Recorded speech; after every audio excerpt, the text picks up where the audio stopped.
एक बार फिर आपका स्वागत है बीबी न्यूज पर। मैं हूं आपके साथ सुमित अवस्थी। शुरुआत करते हैं। अब से कुछ ही देर में खबर आ रही है कि लॉकडाउन 5 को लेकर राष्ट्रीय स्तर पर गाइडलाइंस आ सकती हैं। कुछ ही देर में अनाउंसमेंट होने वाला है। हमारे सूत्र हमको बता रहे हैं कि बहुत जल्द गृह मंत्रालय की तरफ से वो अनाउंसमेंट होगा कि लॉकडाउन 5 में क्या कुछ होने वाला है, कौन से बाजार खुलेंगे या कौन से इलाके अब भी बंद रहेंगे, उसके बारे में तफसील से गाइडलाइंस थोड़ी ही देर में लॉकडाउन 5 को लेकर आने वाली हैं।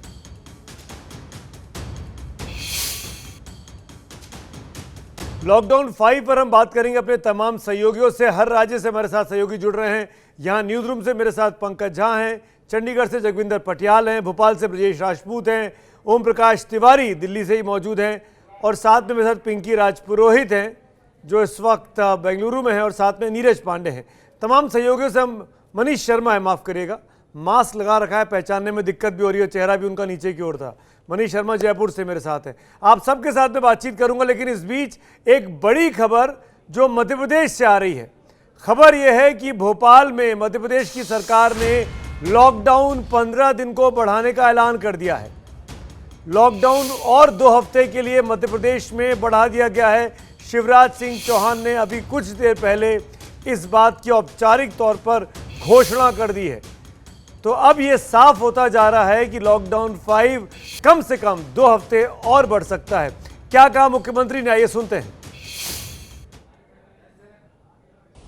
स्कूल खुलेंगे 13 जून के बाद। अब कोरोना है, वैसे तो कोशिश होगी कि स्कूल खुल जाए। अभी तक खुलना तय है, लेकिन अंतिम फैसला तो थोड़े दिनों के बाद लेंगे, क्योंकि लॉकडाउन की तारीख अभी 15 जून तक हम बढ़ाने वाले हैं। पूरी तरह से सब चीज ओपन नहीं कर सकते हम, क्योंकि कोरोना से निपटना भी है अपन को।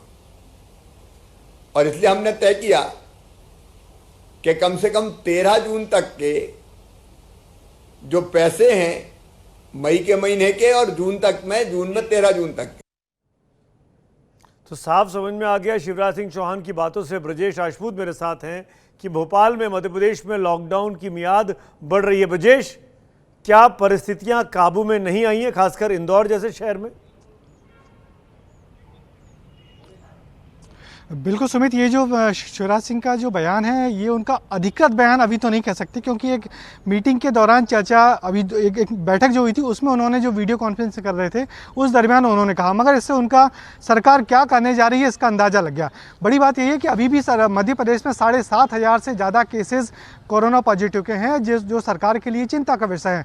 सरकार ये तो समझ रही है कि जैसे ही लॉकडाउन खुलेगा या ज़्यादा रियायतें दी जाएंगी तो बहुत बड़े पैमाने पर और ज़्यादा मरीज सामने आएंगे। तो सरकार का अभिमत यही है कि इसको और खींचा जाए, क्योंकि जिस तरीके से रिपोर्ट्स आ रही है उसमें यही कहा जा रहा है कि जून में और पीक पे आएगा ये। तो इस वजह से सरकार एहतियातन इसको बढ़ाने जा रही है। सरकार ने मन बना लिया है और पर ऐलान तभी होगा जब केंद्र सरकार की तरफ से कुछ किया जाएगा, मगर सरकार का मन यही है।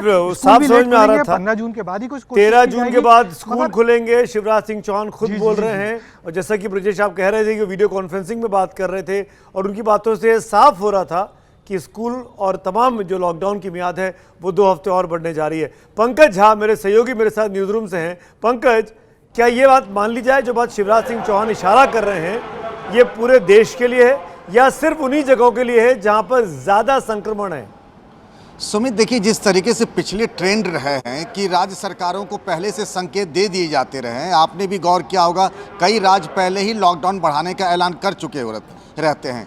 कल जिस तरीके से केंद्रीय गृह मंत्री अमित शाह ने राज्यों के मुख्यमंत्रियों से बातचीत की, उसके बाद राज्यों से सुझाव मांगे, उन पर गौर किया, तो मुझे लगता है राज्यों के मुख्यमंत्रियों को इस बात का संकेत मिल चुका है। ये मानकर चला जाए कि लॉकडाउन 5 तो बढ़ने वाला है, लॉकडाउन 5 आने वाला है। ये भी हो सकता है कि 15 जून तक हो, लेकिन देखिए मोटे तौर पर 5-6 चीज़ों हैं जिन पर फैसला होना है। जैसे शिवराज सिंह चौहान कह रहे थे कि स्कूल, कॉलेज, यूनिवर्सिटी की बात है। ममता बनर्जी ने धार्मिक स्थल खोलने की ऑलरेडी बात कह दी है। इसके अलावा मॉल्स को लेकर है, सलून को लेकर के है, जिम को लेकर है। इन 5-6 बड़े चीज़ों पर मेट्रो चलाने की बात है। तो बहुत कुछ खुल गया है, कुछ खुलना बाकी है, और मुझे लगता है उस पर जो आधे घंटे बाद गाइडलाइन आएगा तस्वीर साफ हो जाएगी। लेकिन संकेत है कि 15 जून तक लॉकडाउन 5 रहेगा। आधे घंटे के बाद अनाउंसमेंट होगा, जैसे कि पंकज की बातों से समझ में आ रहा है। इसीलिए हम बोल रहे हैं, इसीलिए एबीपी न्यूज़ पर सबसे पहले आप देख पा रहे हैं कि लॉकडाउन 5 आ रहा है। शिवराज सिंह चौहान ने एक बातचीत में इशारा कर दिया मध्य प्रदेश के लिए, गोवा के मुख्यमंत्री भी इशारा कर चुके हैं।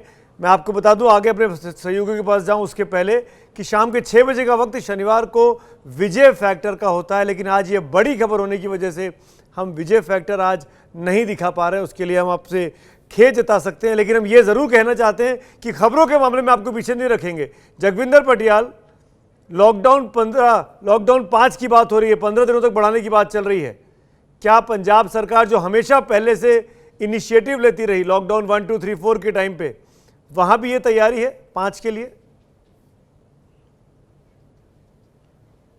देखिए सुमित, 7 बजे कैप्टन अमरिंदर सिंह बात कर रहे हैं फेसबुक पर, उन तमाम लोगों के सवालों के जवाब देंगे जो पंजाब से उन्हें सवाल आए होंगे। तो उसमें काफ़ी कुछ साफ हो जाएगा कि वो क्या करने वाले हैं। तो 7 बजे तक का इंतजार करना पड़ेगा। लेकिन बड़ा सवाल यही है कि कैप्टन अमरिंदर सिंह भी स्कूल कॉलेजेस को खोलने के पक्ष में पिछली बार नहीं थे, तो उसे जारी रखेंगे। एक मांग जरूर उठाई है श्रोमणी अकाली दल के अध्यक्ष सुखबीर बादल ने, आज की धार्मिक स्थलों को खोल देना चाहिए। तो अब बड़ा सवाल यह है कि धार्मिक स्थलों के साथ साथ जो जिम हैं या फिर जो सिनेमा हॉल और जो कॉम्प्लेक्सेस बंद पड़े हैं जहां पर एसी के बिना काम नहीं चल सकता, क्या उनको कोई रियायत आएगी, उनका काम धंधा चालू होगा या नहीं, ये बड़ा सवाल है। जहां तक हिमाचल की बात करें तो हिमाचल में पहले ही 30 जून तक अलग अलग जिला उपायुक्तों ने कर्फ्यू जारी रखने के संकेत दे दिए हैं। और जिस तरह से बाहरी राज्यों से आए हुए लोगों की संख्या वहां बढ़ी है, कोविड-19 के पेशेंट वहां बढ़े हैं, उसे देखते हुए वो कोई एहतियात जो है वो छोड़ना नहीं चाहते, इसलिए वो भी चाहेंगे कि लॉकडाउन बढ़ाया जाए। जहां तक हरियाणा का मसला है तो वहां सबसे बड़ी समस्या बनी हुई है कि जो हरियाणा के एनसीआर के इलाके हैं, यानी फरीदाबाद, गुड़गांव, सोनीपत, इन तमाम जगहों की एंट्री खुलेगी या नहीं, उनको सील कर रखा है। अनिल विज ये चाहते हैं कि इस एंट्री को फिलहाल ना खोला जाए और लॉकडाउन भी बढ़ाया जाए, क्योंकि वहां भी जो पेशेंट हैं उनकी संख्या बढ़ी है। तो इन तमाम चीज़ों को देखते हुए ये 3 मुख्य बिंदु हैं कि क्या एनसीआर में एंट्री फ्री होगी या नहीं होगी, कोई रियायत मिलेगी या नहीं मिलेगी, क्या धार्मिक स्थल खुलेंगे या नहीं खुलेंगे, क्या जिम और जो मॉल और बंद पड़े कॉम्प्लेक्सेस हैं जहां पर की कमर्शियल एक्टिविटीज़ होती हैं, मल्टीप्लेक्स हैं, वो खुलेंगे या किसी गाइडलाइंस के साथ खुलेंगे या नहीं, ये बड़ा सवाल है। और धार्मिक स्थलों को लेकर बहुत बड़ी जो है एक जिज्ञासा बनी हुई है। उसकी तरफ हम जो है जाने से पहले 7 बजे तक अमरिंदर सिंह को सुनना चाहेंगे कि उनका क्या इरादा है, वो रियायत देना चाहते हैं। जगविंदर, हमको देखना पड़ेगा कि गृह मंत्रालय की तरफ से क्या गाइडलाइंस आती है। हमारी जानकारी ये है कि 6:30 बजे के बाद किसी भी वक्त ये गाइडलाइंस आ सकती हैं। जो लॉकडाउन 4 आप देख रहे हैं, मेरे पीछे लिखा हुआ लॉकडाउन 4 कल खत्म हो रहा है। अब ये लॉकडाउन 5 में तब्दील हो रहा है, जैसे कि आप इस ग्राफिक्स में देख भी सकते हैं।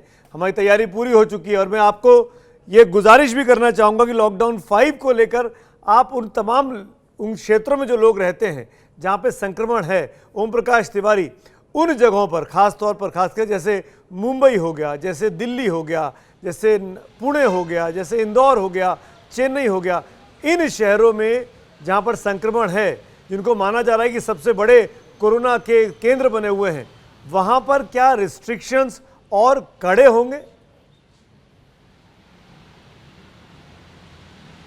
बिल्कुल सुमित, मैं आपको बता दूं कि कैबिनेट सेक्रेटरी के साथ जो बैठक हुई थी उसमें साफ तौर पर पहली बार म्यूनिसिपल कमिश्नरों को भी बुलाया गया था। और इन निगम कमिश्नरों से, ये वही निगम कमिश्नर थे जिनका आपने नाम लिया है, दिल्ली, बॉम्बे, पुणे, इंदौर, तमाम लोग थे और उनसे जो है वस्तु स्थिति की जानकारी ली गई थी। और इसके बाद वहाँ के जो चीफ सेक्रेटरीज थे उनसे पूछा गया था कि अब आप बताइए कि आपकी प्लानिंग क्या है इन इलाकों में 1 तारीख से सुधार करने की, या आप और क्या छूट चाहते हैं। इन तमाम चीज़ों की जानकारी उनसे मांगी गई थी, उनसे सुझाव मांगे गए थे।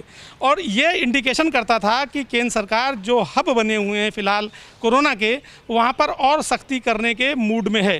खासकर जहाँ पर लगातार केसेस आ रहे हैं उन इलाकों में सरकार कोई भी छूट देने के फिलहाल मूड में नहीं लग रही है। लेकिन हाँ सुमित, एक बात ज़रूर है, जहाँ पर जिन राज्यों में फ़िलहाल कोरोना के केस लगभग समाप्त हो गए हैं वहाँ और अधिक छूट दी जा सकती है। रह गई बात, एक महत्वपूर्ण बात थी कि ट्रांसपोर्ट की, मेट्रो रेल चलाने के लिए, तो उसमें उन राज्यों से पूछा गया है कि उनकी क्या प्लानिंग है। तो ये इसकी संभावना व्यक्त की जा सकती है कि एक कैलकुलेटेड वे में मेट्रो को छूट दी जा सकती है, लेकिन एक कैलकुलेटेड वे में, यानी कि वही लोग जिनके लिए बहुत आवश्यक हो। तो लेकिन उसके लिए भी आज दोपहर तक कंटीजेंसी प्लान मांगा गया था इन राज्यों से। और एक महत्वपूर्ण बात मैं आपको और बता दूं सुमित कि होम सेक्रेटरी अजय कुमार भल्ला इस समय नॉर्थ ब्लॉक में अपने चैम्बर में मौजूद हैं, जहां पर संभवतः ये गाइडलाइन है इसको अंतिम रूप दिया जा रहा है। सुमित, बिल्कुल अंतिम रूप दिया जा रहा है, किसी भी वक्त गाइडलाइंस आ सकती है और इसीलिए बड़ी कवरेज आप लगातार एबीपी न्यूज़ पर देख रहे हैं। नीरज पांडे मेरे सहयोगी जुड़ गए हैं जो लगातार प्रधानमंत्री कार्यालय को कवर करते हैं। नीरज पांडे, क्या अपडेट है आपके पास? लॉकडाउन 5 आ रहा है और किस रंग रूप में आ रहा है, अगर आ रहा है तो? देखिए, बहुत सारी चीज़ें पंकज झा और ओम प्रकाश तिवारी ने बता दी है, लेकिन एक बात तो तय है, पिछले 2 दिनों से जिस तरह प्रधानमंत्री और गृह मंत्री की लगातार बैठकें हो रही हैं और उन बैठकों में कैबिनेट सेक्रेटरी, होम सेक्रेटरी और दूसरे बड़े अधिकारी मौजूद रहे, इससे साफ है कि इस लॉकडाउन की जो गाइडलाइंस है उसका एक एक बिंदु प्रधानमंत्री खुद तय कर रहे हैं। प्रधानमंत्री खुद उस पर नज़र बनाए हुए हैं। प्रधानमंत्री ने इस बार सीधे मुख्यमंत्रियों से बात ना करके गृह मंत्री को आगे किया और गृह मंत्री ने परसों पूरे दिन मुख्यमंत्रियों से बात की और मुख्यमंत्रियों से उनके राज्यों की एक एक विषय की समीक्षा की और बात की कि आखिर आप क्या चाहते हैं, आपके यहाँ पे कैसी व्यवस्था की जाए और क्या क्या नियम ऐड किए जाए या क्या सख्ती बरती जाए या क्या नरमी बरती जाए। इन सभी विषयों पर ऑलरेडी गृह मंत्री मुख्यमंत्रियों से बात कर चुके हैं। गृह मंत्री ने अपनी पूरी रिपोर्ट प्रधानमंत्री को सौंप दी है। कल भी एक चरण की बैठक हुई और आज भी सुबह 11 बजे से लेकर 12:30 बजे तक प्रधानमंत्री के साथ गृह मंत्री की बैठक हुई। तो दोनों दिन की बैठक में एक चीज़ तो तय हो गया है कि लॉकडाउन 5 आना तय है। अब वो किस रूप में आएगा, थोड़ी देर में गाइडलाइन आ जाएगी। माना जा रहा है कि 6:30 बजे के बाद कभी भी गाइडलाइन आ सकती है। लेकिन 2 बहुत महत्वपूर्ण विषय है इसमें सुमित। एक जो विषय है कि इंटर स्टेट एक्टिविटी, यानी कि आप दिल्ली में रह रहे हैं, आपको उत्तर प्रदेश में जाने में समस्या हो रही है, आप दिल्ली में रह रहे हैं, गुड़गांव जाने में आपको समस्या हो रही, शायद इसकी छूट मिलने वाली है। उसमें राज्य के बजाय केंद्र तय कर देगा कि नहीं जा सकते हैं, लेकिन वही आधिकारिक व्हीकल या और दूसरा जो विषय, एक तो ये है कि इंटर स्टेट एक्टिविटी बढ़ेगी। दूसरा विषय ये है, जैसा ओम प्रकाश तिवारी ने भी कंफर्म किया, कि जिन जगहों पर मामले ज़्यादा आ रहे हैं वहाँ पे राज्य और जिला अपने लेवल पर तय करेंगे कि सख्ती और कितनी बरती जाए, वो भी केंद्र सरकार की सहमति से। तो ये 2 चीज़ें, लॉकडाउन 5 तय है, इसमें कोई शक नहीं है। 7 to 7 कर्फ्यू रहने वाला है, इसमें भी कोई शक नहीं है। इंटर स्टेट एक्टिविटी बढ़ने वाली है, थोड़ा सा राज्यों को अधिकार और दिए जाएंगे, लेकिन उन जगहों पे सख्ती भी बरती जाएगी जहां पे मामले ज्यादा आ रहे हैं। ठीक है, मामले ज्यादा आ रहे हैं, खासकर मुंबई उन शहरों में है। दिल्ली बीते 2-3 दिनों से अचानक से दिल्ली में हमने बहुत तेजी से केसेस आते देखे हैं। जयपुर से मनीष शर्मा मेरे साथ हैं। जयपुर भी उन 10-11 शहरों में गिना जा रहा है जहां पर कोरोना के संक्रमण का केंद्र बना हुआ है। मनीष, जयपुर में क्या अशोक गहलोत ने ऐसा इशारा किया कि वो भी इस संबंध में इस पक्ष में है कि लॉकडाउन को बढ़ाया जाए? जी सुमित, बिल्कुल। अशोक गहलोत और राजस्थान सरकार का अब तक का ट्रैक रिकॉर्ड देखा जाए तो उसमें ये बात बिल्कुल साफ है कि राजस्थान सरकार ने हमेशा केंद्र सरकार और गृह मंत्रालय की तरफ से जारी लॉकडाउन की गाइडलाइन का पालन किया है। कभी भी राजस्थान सरकार ने अपनी ओर से ऐसा ऐलान नहीं किया कि लॉकडाउन को हम बढ़ाने जा रहे हैं। आज की स्थिति की अगर मैं बात करूं तो राजस्थान सरकार अपने लगातार घटते खजाने को लेकर चिंतित है और शायद यही वजह है कि राजस्थान में एक बार फिर पर्यटन गतिविधियों को बढ़ाने के लिए अशोक गहलोत सरकार ने यह फैसला किया है कि 1 जून से राजस्थान के तमाम पर्यटन स्थल और पुरा स्मारकों को पर्यटकों के लिए खोल दिया जाएगा। जाहिर सी बात है, जब पर्यटक आएंगे तो ऐसे में होटलों को भी खोलना पड़ेगा, लॉजेस को भी खोलना पड़ेगा, लेकिन कुछ सख्ती के साथ। लेकिन एक बात बिल्कुल तय है कि राजस्थान में कोई भी गतिविधि शाम 7 बजे से लेकर सुबह 7 बजे तक बिल्कुल नहीं होगी। इसी तरीके से धार्मिक स्थलों को लेकर राजस्थान के बाहर के टूरिस्ट को वेलकम करेगी राजस्थान सरकार? जी बिल्कुल सुमित, जिस तरीके का आदेश है, जंगल सफारी शुरू हो रही है। रणथंभौर राष्ट्रीय उद्यान 1 जून से शुरू हो जाएगा। अब जाहिर सी बात है, जब जंगल सफारी के लिए लोग बाहर से आएंगे तो ऐसे में राजस्थान सरकार को भले ही कुछ कड़े नियमों के साथ लेकिन होटलों में रहने की सुविधा में छूट देनी पड़ेगी। तो ये बात बिल्कुल तय है कि राजस्थान सरकार ने पर्यटन के नाम पर एक बार कोरोना से लड़ाई लड़ने की तैयारी की है। कुछ जंगल सफारियों को अनुमति दी गई है, जितने भी किले और स्मारक हैं। हालांकि समय सीमा तय की गई है कि सुबह 9 बजे से लेकर 1 बजे तक ही ये सफारी और ये पर्यटक स्थल पर यानी लॉकडाउन 5 की रूपरेखा जो होगी वो लॉकडाउन 4 के मुकाबले थोड़ी और लीनियंट हो सकती है, ताकि अर्थव्यवस्था जो डावाडोल है, जो पटरी से उतरती दिखाई दी, उसको लौटाने में मदद मिल सके, लेकिन कोरोना ना फैले वो एहतियात भी बरती जानी है। तो इस वक्त की बड़ी खबर यही है कि किसी भी वक्त लॉकडाउन 5 को लेकर गाइडलाइंस आने वाली है। उस गाइडलाइंस में क्या क्या चीज़ों की और इजाज़त मिलने वाली है, खासतौर पर आपको बताने वाले हैं। क्या मंदिर खुलेंगे, धार्मिक स्थल खुलेंगे, क्या मॉल आपके शहर के खुल जाएंगे, अगर आपके शहर में मेट्रो चलती है तो क्या उसकी इजाज़त मिलेगी? कुछ ही देर में तमाम चीज़ों से पर्दा उठने वाला है। गृह मंत्रालय की तरफ से गाइडलाइंस आने वाली हैं जो सबसे पहले आप एबीपी न्यूज़ पर देखेंगे। क्या जिम खुलेंगे? क्या कंटेनमेंट जोन में बार्बर शॉप्स, नाई की दुकानें, सलून्स खुल जाएंगे? ये सबसे बड़े सवाल है। शराब की दुकानें खुले हुए अरसा हो गया, बहुत डिमांड चल रही है कि धार्मिक स्थलों को खोल देना चाहिए। क्या धार्मिक स्थल भी खुलेंगे? उस पर बात करेंगे। मेरे साथ मेरे सहयोगी रणवीर इस वक्त लखनऊ से जुड़ गए हैं।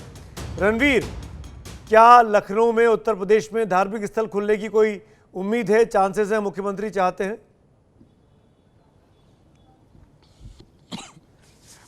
देखिए, इसकी गुंजाइश बेहद कम है क्योंकि यहाँ पर धार्मिक संस्थान जो हैं, अगर आप काशी विश्वनाथ मंदिर की बात कर लें, मथुरा की बात कर लें या तमाम छोटे बड़े अलग अलग जो मंदिर हैं, इन मंदिरों में जब भीड़ होती है तो बहुत ज़्यादा होती है और काफ़ी दिनों से मंदिर मस्जिद बंद भी हैं।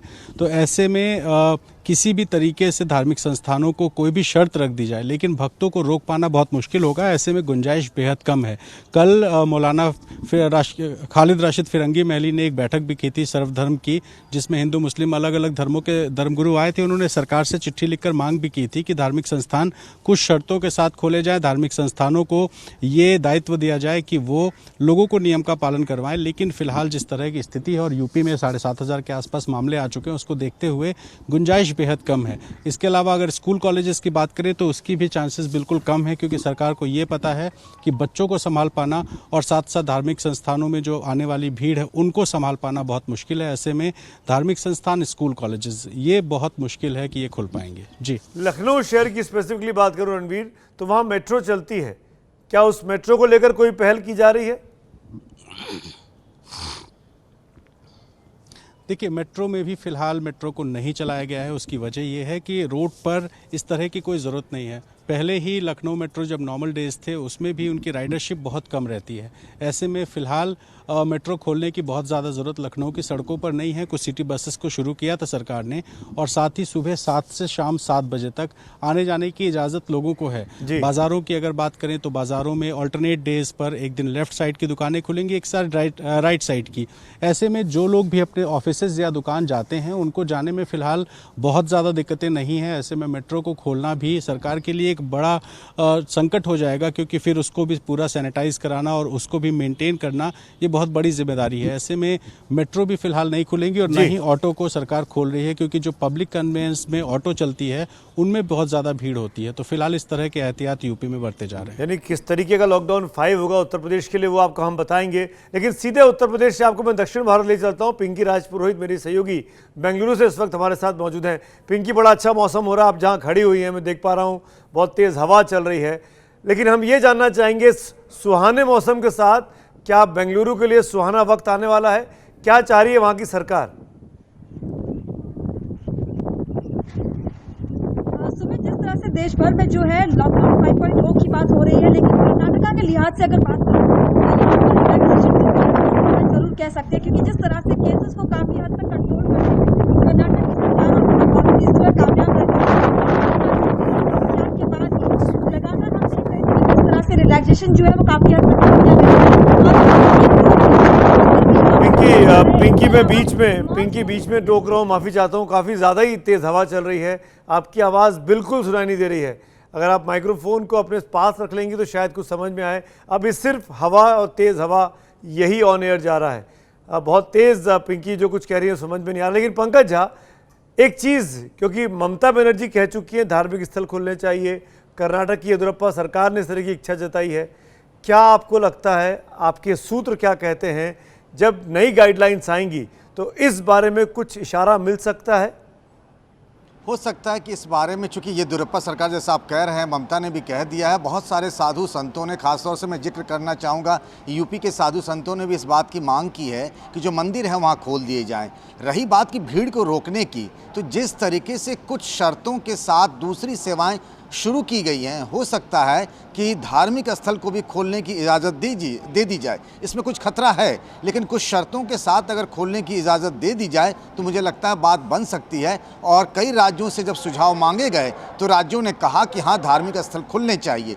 हो सकता है केंद्र सरकार इस बारे में गाइडलाइन दे कि आप अपने अपने हिसाब से देख लें और इन धार्मिक स्थलों को खोलने की छूट मिल सकती है। जैसे कि ममता बनर्जी ने किया है कि केवल 10 व्यक्ति ही एक बार में अंदर जा सकते हैं, क्या इस तरह की शर्तें होंगी श्रद्धालुओं के लिए? यहाँ कुल मिला के कुछ इसी तरह की शर्तें होंगी। एक खास टाइम हो सकता है कि इतने समय से लेकर इतने समय तक ये धार्मिक स्थल खुले रहेंगे, लोगों की संख्या कितनी होगी, इन सारी चीज़ों का उसमें ब्यौरा दिया गया होगा गाइडलाइन में। ऐसा हम सोच रहे हैं, ऐसा लगता है राज्यों ने जिस तरीके का सुझाव केंद्र सरकार को भेजा है। पर इस वक्त में जगविंदर पटियाल, जब धीरे धीरे करके लॉकडाउन आप रियायत देते जा रहे हैं, लेकिन कोरोना के केस बढ़ते जा रहे हैं। आज हम 1,73,000 के पार जा चुके हैं। बीते 24 घंटे में सबसे ज़्यादा केस आए हैं। इन परिस्थितियों में क्या ये आग से खेलना नहीं होगा? जब आप लॉकडाउन 5 में और रियायतें दे देंगे, बाजार खुलने की बात या धार्मिक स्थल खुलने की बात या जिम खुलने की बात। देखिए, जायज़ बात है कि कोरोना के केसेस और बढ़ सकते हैं, लेकिन राज्य सरकारें 2-3 तरह के दबाव में काम कर रही हैं। उनको उस दबाव से भी निपटना है। पहली बात, आर्थिक संकट का बहुत भारी दबाव है। जैसे अभी आप धार्मिक स्थलों की बात कर रहे थे, तो धार्मिक स्थल केवल विपक्षी दल ही नहीं चाहते हैं खुले हैं या लोगों की मांग नहीं है। जैसे श्रोमणी गुरुद्वारा प्रबंधक कमेटी है यहाँ पर, उसके कई सैकड़ों मुलाजिम हैं। उनको इतना ज़्यादा चढ़ावा कम हो गया है कि कई गुरुद्वारों में लंगर और मुलाजिमों की तनख्वाह देने के लिए दिक्कत आ गई है। जहाँ पर चढ़ावा रोजाना का 25-25, 50-50 लाख होता था, वहां पर 20-25 हज़ार पे आ गया है। तो उनको लगता है कि कहीं वो भी आर्थिक संकट की चपेट में और कितनी देर तक गुजर पाएंगे। दूसरी बात रही कि ये इस बात को कंट्रोल करने के लिए, जैसे मान लीजिए 10-10 लोगों की वो तय की जा रही है। ऐसे जैसे दुकानें खोली थी सुबह, 4 घंटे सुबह, 4 घंटे शाम को, हो सकता है मंदिरों के लिए भी इस तरह का राइडर लगा दिया जाए कि सुबह शाम खुलेंगे। सो मुझे लगता है कि दबाव है सरकारों पर, ना सिर्फ कारोबार, ना सिर्फ धार्मिक स्थल, ना सिर्फ उन छोटे लोगों का रोजगार बचाने की, बल्कि साथ के साथ पूरे संकट से जो उनका जो रेवेन्यू डाउन गया है उससे बाहर आने के लिए इस दबाव में भी सरकारें काम कर रही हैं। और ये तमाम दबाव हैं, इसीलिए इन सबके बीच में से कोई रास्ता निकालना है तो लॉकडाउन 5 आने वाला है। जी हाँ, कल लॉकडाउन 4 की मियाद खत्म हो रही है और आज हमारी जानकारी है कुछ ही देर में नई गाइडलाइंस आने वाली है लॉकडाउन 5 को लेकर। खबर है कि 2 हफ्ते तक का ऐलान हो सकता है और बढ़ सकता है, ऐसा इशारा मध्य प्रदेश के मुख्यमंत्री शिवराज सिंह चौहान कर चुके हैं एक बातचीत के दौरान। गोवा के मुख्यमंत्री प्रमोद सावंत ने भी ऐसा इशारा किया था कि 2 हफ्ते लॉकडाउन और बढ़ना चाहिए। तो लॉकडाउन 5 में धार्मिक स्थान क्या खोले जाएंगे? क्या मेट्रो शुरू हो जाएगी? क्या सैलून खुलेंगे? क्या जिम्नेशियम खुलेंगे? इस पर अब सबकी नजरें हैं। मेरे साथ मेरे सहयोगी अंकित गुप्ता जुड़ रहे हैं। अंकित, आप दिल्ली में हैं और दिल्ली में बीते कुछ दिनों में, 2-3 दिनों में खास तौर पर अचानक से केसेस में बहुत बड़ी बढ़ोतरी देखी गई है। तो क्या दिल्ली में रियायतें मिलेंगी या और कड़ाई होगी?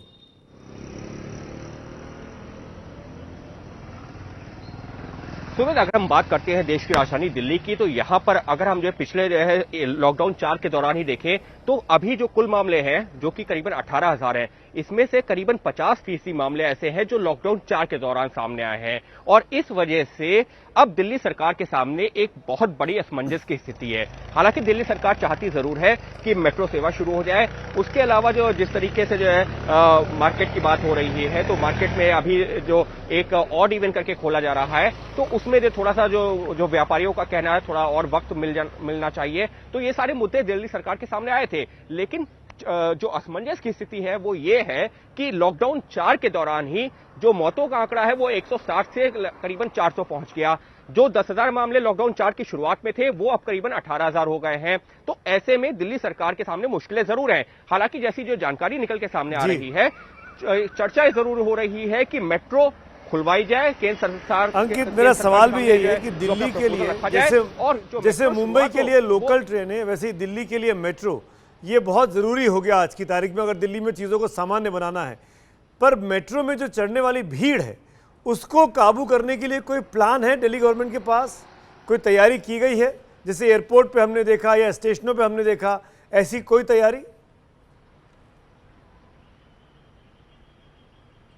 जी, दिल्ली मेट्रो अभी नहीं, लॉकडाउन 4 की शुरुआत से पहले ही पूरी तरह तैयार कर ली गई थी, क्योंकि उस दौरान भी जब दिल्ली मेट्रो के अधिकारियों से हमने बात की थी, उनका यही कहना था, हम तो सरकार की अनुमति का इंतजार कर रहे हैं और मेट्रो प्लेटफॉर्म से लेकर के मेट्रो की यात्रा तक का पूरा जो उन्होंने तैयारी कर ली थी। लेकिन अब जो जानकारी निकल के सामने आ रही है, अगर मेट्रो की शुरुआत होती भी है, क्योंकि जैसा आपने भी जिक्र किया कि दिल्ली के लिए मेट्रो एक तरह से लाइफलाइन बन चुकी है, तो अब अगर शुरुआत होगी भी तो ऐसा नहीं होगा कि पूरी पब्लिक या जो पूरी जनता जितनी 25 से 30 लाख रोजाना सफर करती थी वो उसमें सफर करने लगेगी।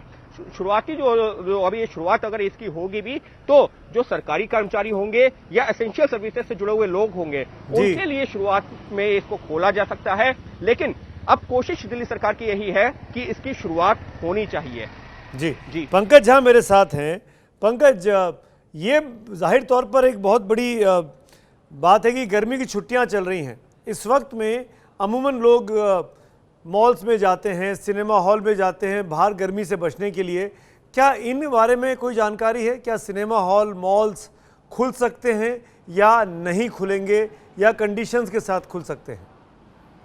सुमित, जिस तरीके से नए केसेज आ रहे हैं पॉजिटिव, और मुझे नहीं लगता है कि मॉल्स को लेकर के सरकार फ़िलहाल कोई फ़ैसला लेगी। 15 जून अगर लॉकडाउन 5 हम मान भी लें तो मुझे लगता है धार्मिक स्थल को लेकर के फैसला हो सकता है, मेट्रो को कुछ शर्तों के साथ किया जा सकता है, जिम सैलून को। लेकिन ये जो शॉपिंग मॉल्स हैं, पहले आपने गौर किया होगा, पहले ही गाइडलाइन आ चुका है कि जो रूरल एरिया है उसमें शॉपिंग मॉल्स को खोलने की इजाज़त दे दी गई है। लेकिन शहरों में मुझे लगता है ख़ास तौर से शॉपिंग मॉल खोलने की इजाज़त शायद नहीं दी जाएगी, क्योंकि अगर एक बार कर देते हैं तो वहाँ फिर शर्तों के साथ उनको खोलने में बड़ी दिक्कत आ सकती है। लोग अपने अपने घरों में अचानक से निकल पड़ेंगे। तो मुझे लगता है शॉपिंग मॉल खोलने की इजाज़त नहीं दी जाएगी, ख़ास तौर से उन बड़े शहरों में जहाँ केसेज हैं, जिसका बार बार हम जिक्र कर रहे हैं, जिनके साथ कैबिनेट सेक्रेटरी ने जहाँ के म्यूनिसिपल कमिश्नर और डीएम के साथ मीटिंग ऑलरेडी कर चुके हैं और चिंता जताई जा रही है। तो शॉपिंग मॉल को लेकर लगता है हमें और इंतज़ार करना पड़ेगा। शॉपिंग मॉल को लेकर इंतजार करना पड़ेगा। सिनेमा हॉल भी उसी कैटेगरी में है। ओम प्रकाश मेरे साथ हैं। ओम प्रकाश ज़्यादा बेहतर बता सकते हैं, ये ऐसी जगह हैं जो बंद होती हैं, जो एयर कंडीशन माहौल में ही चलती हैं, चाहे शॉपिंग मॉल्स हो चाहे सिनेमा हॉल हो। क्या इन जगहों को परमिशन मिलेगी ओम प्रकाश तिवारी, खासकर उन शहरों में जहां पर संक्रमण के केसेस अभी भी आ रहे हैं, दिल्ली, मुंबई जैसे शहर? देखिए सुमित, जो कैबिनेट सेक्रेटरी के साथ जो बैठक हुई थी उसमें ये कई राज्यों की मांग थी कि उनके यहाँ के मॉल्स को खोल दिया जाए, भले ही दुकानों को अल्टरनेटिव डे पर या कुछ और प्लानिंग के तहत खोल दिया जाए, क्योंकि उससे उन लोगों का भी नुकसान हो रहा है और खासा नुकसान हो रहा है और इसके चलते दुकानदारों में काफ़ी रोष है। लेकिन केंद्र सरकार की मंशा है, चूँकि ये वो जगह है जहाँ पर कोरोना का सीधा इफेक्ट हो सकता है, लिहाजा यही कारण था कि कैबिनेट सेक्रेटरी की मीटिंग के बाद इन लोगों को आज दोपहर 12 बजे तक का समय दिया गया था और इसके साथ ये कहा गया था कि तब तक ये अपने और सुझाव दें। तो मुझे नहीं लगता कि एक साथ सभी मॉल या बार खोलने की कोई अनुमति दी जाएगी, लेकिन ये ज़रूर हो सकता है कि जहाँ पर संक्रमण बेहद कम है या जहाँ पर कुछ राज्य ऐसे भी हैं सुमित जहाँ पर 0 बराबर आ गया है, तो वहाँ पर उन मॉल्स को खोलने की अनुमति दी जा सकती है, लेकिन कुछ शर्तों के साथ। एक सबसे महत्वपूर्ण बात मैं आपको सुमित बता दूँ कि गाइडलाइन जो जारी करने में जो देरी हो रही है उसकी मुख्य वजह वही है जो पिछली बार रही है। जो मेट्रो रेल या ट्रांसपोर्ट को लेकर जो सुझाव दिए गए हैं उनको लेकर बेहद असमंजस में है केंद्र सरकार, क्योंकि कुछ राज्यों ने कह दिया नहीं खोल दिया जाए, लेकिन जब उनसे कंटीजेंसी प्लान पूछा गया था वो कंटीजेंसी प्लान जो है वो काफ़ी हद तक क्लियर नहीं था। लिहाजा इस गाइडलाइन को जारी होने में अब कुछ थोड़ा सा समय और लग सकता है। हालांकि इस पर अंतिम विचार किया जा रहा है और होम सेक्रेटरी अजय कुमार भल्ला थोड़ी देर में इस पर हो सकता है साइन भी कर दें, लेकिन फिर पिछली बार की गाइडलाइन की तरह इस बार जो देर होगी तो वही ट्रांसपोर्ट सिस्टम को लेकर ही होगी सुमित। ट्रांसपोर्ट सिस्टम को लेकर बड़ी बात कह रहे हैं ओम प्रकाश यहाँ पर, और यही बात मनीष शर्मा मैं आपसे पूछना चाहता हूँ कि जब अशोक गहलोत टूरिज़्म को खोलना चाह रहे हैं, जब वहाँ पर यात्री कह लीजिए या टूरिस्ट कह लीजिए जब पहुँचेंगे राजस्थान में, उस परिस्थिति में किस तरह के एहतियात की तैयारी है? क्या जैसे फॉर एग्जांपल जंगल सफारी में जाना है तो क्या एक बार में 10 ही लोग अंदर जाएंगे, 100 ही लोग अंदर जाएंगे, इस तरह के लिमिटेशंस होंगे? जी बिल्कुल सुमित, अगर जंगल सफारी जाना है तो सबसे पहले तो गाड़ियों की संख्या कम की जाएगी। एक पारी में मान लीजिए कि 10 से 20 गाड़ियों को अनुमति दी जाएगी और उन गाड़ियों में भी अधिकतम 4 लोग ही बैठ पाएंगे और ये वो गाड़ियां हैं जिनमें अधिकतम 8 से 10 लोग बैठ सकते हैं। सोशल डिस्टेंसिंग, इसके अलावा थर्मल स्क्रीनिंग सभी जगह पर की जाएगी। तमाम जो पुरा स्मारक के अधीक्षक हैं उनको इस बारे में निर्देश जारी किए जा चुके हैं। खुद डायरेक्टर आर्कियोलॉजी एंड म्यूजियम की ओर से ये ऑर्डर जारी हुआ है। समय अवधि कम रखी गई है, केवल 9 से 1 बजे तक और पहले 2 सप्ताह तक तमाम पुरा स्मारकों पर पर्यटकों का प्रवेश मुफ्त होगा। उसके बाद तीसरे हफ्ते से उनसे केवल आधा टिकट लिया जाएगा। तो कुल मिलाकर तैयारियां पूरी है राजस्थान की। पधारो हमारे देश का जो राजस्थान सरकार का स्लोगन है, एक बार फिर राजस्थान सरकार इसी अंदाज में पर्यटकों को अपने यहाँ बुलाना चाह रही है, लेकिन तमाम दिशा निर्देशों का पालन करते हुए और इसी प्रकार की गाइडलाइन तमाम पुरा स्मारकों और जंगल सफारी से जुड़े अधिकारियों को ज्यादा संवेदनशील समय आ रहा है, ये बहुत ही ज्यादा सेंसिटिव समय आ रहा है क्योंकि लॉकडाउन में रियायतों की बात कर रही है। राज्य सरकारों को रेवेन्यू भी चाहिए, चीज़ों को नॉर्मल भी करना है, लेकिन हमने देखा है कि केसेस बढ़ रहे हैं। ये देखिए वो आंकड़े, 25 मार्च को जब पहला लॉकडाउन लगा तब हिंदुस्तान में केवल 657 केस थे। जब दूसरा लॉकडाउन 15 अप्रैल को चालू हुआ तो 12,371 केस हो चुके थे। 4 मई को जब तीसरा लॉकडाउन चालू हुआ तो 46,000 से अधिक केस हो चुके थे और 18 मई को जब चौथा लॉकडाउन लगा तो 1 लाख के ऊपर केस थे। आज की तारीख में अभी 1,73,763 केसेस अभी भी देश में हैं, यानी लगातार केसेस बढ़ते जा रहे हैं। इस परिस्थिति में अब आपको लॉकडाउन 5 लगाना है। किस तरीके से लगेगा, किन कंडीशंस में लगेगा, उसी पर हम अपने तमाम सहयोगियों से बात कर रहे हैं। रणवीर, मैं ये स्पेसिफिकली आपसे पूछना चाहता हूँ उत्तर प्रदेश को लेकर कि सबसे बड़ा प्रदेश, करीब 23-24 करोड़ की आबादी वाला प्रदेश, लेकिन संख्या के मामले में, संक्रमण के मामले में जो सबसे अधिक संक्रमित शहर हैं उसमें उत्तर प्रदेश का एक भी शहर नहीं है। इसको जिस तरीके से कंट्रोल किया गया है उसकी वजह क्या है? क्यों उत्तर प्रदेश एक मिसाल के तौर पर बन पाया? इसकी सबसे खासियत क्या रही, बड़ी वजह क्या रही? देखिए, पहले दिन से लेकर के आज तक लगातार कोई दिन ऐसा नहीं बचा है जब मुख्यमंत्री ने टीम 11 के अधिकारियों के साथ बैठक ना की हो, निर्देश ना दिए हों और जिलाधिकारियों को, आपने एक तस्वीर देखी होगी मुख्यमंत्री की जब वो नोएडा पहुंचे थे, क्योंकि नोएडा में बहुत ज़्यादा केसेस आ रहे थे। उसके बाद जिलाधिकारी को फटकार तक लगाई थी, हालांकि डीएम को हटा दिया गया, फिर लगातार नोडल ऑफिसर्स को अलग अलग ज़िलों में तैनात किया गया। तो कई सारी कोशिशें सरकार के स्तर पर हुई हैं और ये कोशिश हुई है कि जो भी कंटेनमेंट जोन है, जब शुरुआत हुई थी यूपी में कंटेनमेंट जोन की तो करीब 300 के आसपास कंटेनमेंट जोन थे, जो अब बढ़कर करीब 950 हो चुके हैं। तो आगरा हो या लखनऊ हो, कानपुर हो, ऐसे 20 शहर हैं जहां पर 100 से ज़्यादा केसेस हैं और 3 ऐसे शहर हैं जहां पर 10 से कम केसेस हैं। यानी कि जो 20 ऐसे शहर हैं 75 में से जहां 100 से ज़्यादा केसेस हैं, उन ज़िलों में अतिरिक्त निगरानी रखी जा रही है। और सबसे ज़्यादा जो टेंशन वाला शहर था वो आगरा था। तो आगरा में 5 वरिष्ठ IAS और IPS अधिकारियों को नियुक्त किया गया, एक एक चीज़ की मॉनिटरिंग की गई। तो शायद यही वजह है कि अभी आंकड़ा जो है वो 7500 के आसपास है और उसमें से 4400 लोग ठीक हो चुके हैं। मृत्यु अगर देखेंगे तो 200 से थोड़ी सी ज़्यादा लोगों की मौत हुई है, लेकिन जिस तरीके से पूरी मॉनिटरिंग हुई वो कहीं ना कहीं असर दिखाती दिख रही है। और सरकार के लिए एक चुनौती प्रवासी मजदूर हैं, तो प्रवासी मजदूरों का आंकड़ा अब लगातार बढ़ता जा रहा है और हर दिन आप देखेंगे तो 200 से 300 केसेस रोज आ रहे हैं। तो ये अब चुनौती बनती जा रही है यूपी के लिए। इसके लिए यही सबसे बड़ी क्या तैयारी है उसी पर नजर होगी। लेकिन पंकज झा, एक महत्वपूर्ण जानकारी आ रही है जो मैं दर्शकों को पहले बता दूं, फिर आपसे उस पर रिएक्शन भी चाहूंगा कि जो डबलिंग रेट था वो पहले 13 दिन का था, अब वो बढ़ के 15 दिन का हो गया है। तो कोरोना के मामले में एक राहत भरी खबर भी है कि अगर संक्रमण की संख्या बढ़ती दिखाई दे रही है तो मरीज के दुगने होने का जो दर थी उसमें बढ़ोतरी हुई है। वो 13 दिन से बढ़कर अब 15 दिन से ऊपर हो गई, 15.4 दिन हो चुकी है। इसी तरीके से रिकवरी रेट 47.4% पर हो गया है, इसमें करीब 4.5% का इजाफा हुआ है। इन तमाम चीज़ों के ध्यान में रखकर ही पंकज गाइडलाइंस आने वाली है कि रिकवरी रेट बढ़ रहा है, डबलिंग रेट बढ़ रहा है और इसीलिए रियायतों को दिया जा सकता है, खासकर वो इलाके जो ग्रीन या ऑरेंज जोन में है। सुमित देखिए, ये आंकड़े हैं और ये आधा सच भी हम कह सकते हैं। बात ज़रूर सही है कि रिकवरी रेट हमारा अच्छा हो गया है, डिस्चार्ज ज़्यादा होने लगा है, डिस्चार्ज होने वाले मरीजों की संख्या ज़्यादा है। लेकिन आप जो ये कह रहे हैं ना डबलिंग की, आज अगर आप देखिए कि एक वक्त था कुछ दिनों पहले तक ये डबलिंग रेट करीब 23 के आसपास पहुंच गया था, यानी 23 दिनों में डबल हो रहा था। अब ये 16 के आसपास है। और एक बात मत भूलिएगा सुमित कि आज हम 9वें नंबर पर हैं दुनिया में अगर कोरोना मरीजों की संख्या के हिसाब से देखें। और जिस तरीके से औसतन हर दिन 7,000 के आसपास में कोरोना मरीजों की संख्या बढ़ रही है, वो खतरनाक ट्रेंड है। इस बात को हमें नहीं भूलना है। हमारी चिंता दोहरी है, कोरोना से भी बचना है और जो इकोनॉमी है उसको भी बचाए रखना है, लोगों का घर परिवार भी चले। इन दोनों चिंता के बीच से देश को निकालना है। और इसी बात की चिंता जाहिर की थी प्रधानमंत्री नरेंद्र मोदी ने, जो आज चिट्ठी जाहिर की थी, लिखी थी देशवासियों के नाम, उसमें भी इस बात की तरफ उन्होंने इशारा किया था। बिल्कुल पंकज, आप रहिए मेरे साथ, मनीष भी हैं, ओम प्रकाश भी हैं। ओम प्रकाश लगातार आपसे अपडेट लेते रहेंगे, अंकित बने हुए हैं, रणवीर भी हैं। लेकिन फिलहाल वक्त हो रहा है एक छोटे से ब्रेक का। ब्रेक के तुरंत बाद लौटते हैं। किसी भी वक्त लॉकडाउन 5 की गाइडलाइंस आ रही हैं।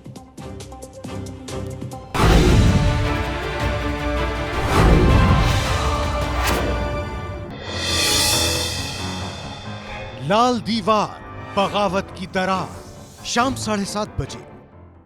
पंचनामा associated by Leeford health care limited, जिसको आपके विश्वास ने बनाया है देश की सर्वश्रेष्ठ फार्मास्यूटिकल कंपनी।